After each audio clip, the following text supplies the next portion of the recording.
What's up everyone, Dimebot here. Back at Flight Sim, Microsoft has released a new famous flyer, and it's a very interesting one. It is the Antonov AN-225. This is an ultra-heavy lift jet transport, 6 engines, holds the record as the world's longest plane, heaviest plane to fly.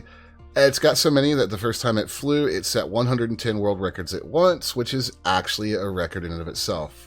Now, this plane's release date is no coincidence. It's been 1 year to the day since Russia destroyed the only one that was ever made in Ukraine.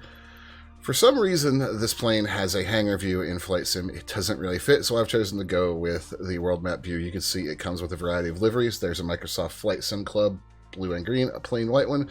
We're going to be taking the Be Brave Like Ukraine one. Now, every purchase of this plane actually goes to helping Antonov try and rebuild / cobble together parts from the one that was destroyed and the one that was never created. So it is going to what I would say is a worthy cause. You're going to need a long runway to get this thing off the ground. Did I mention it has 32 wheels, the rearmost of which can turn to help this thing actually turn on runways? The Russians used it to transport their knockoff space shuttle, the Burin, I believe was the name of it. Probably said that wrong. But we're going to go ahead and take off from Oakland International. I did check beforehand to make sure this thing could get off the ground. Also, it is really, really loud in the cockpit, so you might want to turn your headphones down. It is a huge plane, as you can see. 455 knots cruise speed, max altitude of 36,000 feet. Let's go ahead and get going. Run the throttles for it. Yes, that is a lot of throttle levers. Let's go ahead and get going. Just look how big this thing is on the runway.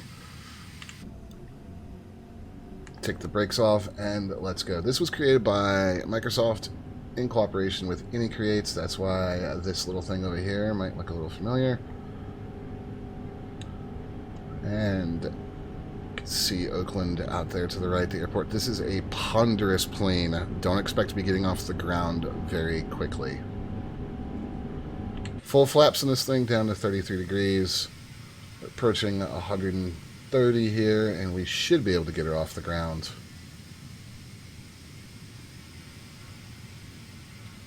There we go. If you guys want to see a very large set of landing gear retract, here you go.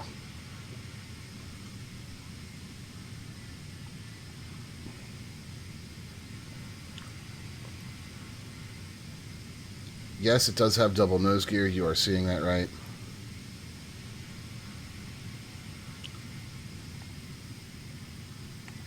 Bring the flaps up, bring our angle of attack down some, and level this thing out. This is not a plane that is going to be doing barrel rolls, loops, or anything.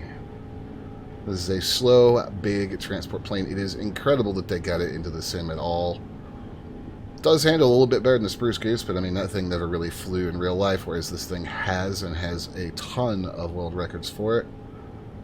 Just looking around the cockpit here. Now, one thing I will note is that the cargo bay is fully modeled, and there is a payload manager for this thing if you so choose. I'm probably not going to be doing a lot of cargo flights, but if you really want to get into it, then yeah, this is going to be a very interesting plane. And as I said, 455 knots cruise, so fairly fast, actually. Making good headway out here.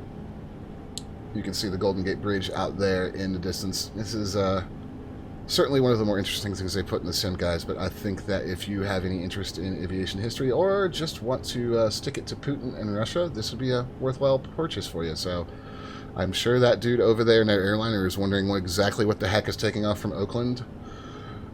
But I think we're going to leave it there, guys, as we come up on the bridge. This is the new famous flyer. Absolutely epic plane. If you guys like the video, like, subscribe. It helps the channel out. If you're here to the end, well, thank you so much. Watch time's key on YouTube. My name's Dimebot, and I'll see you guys next time.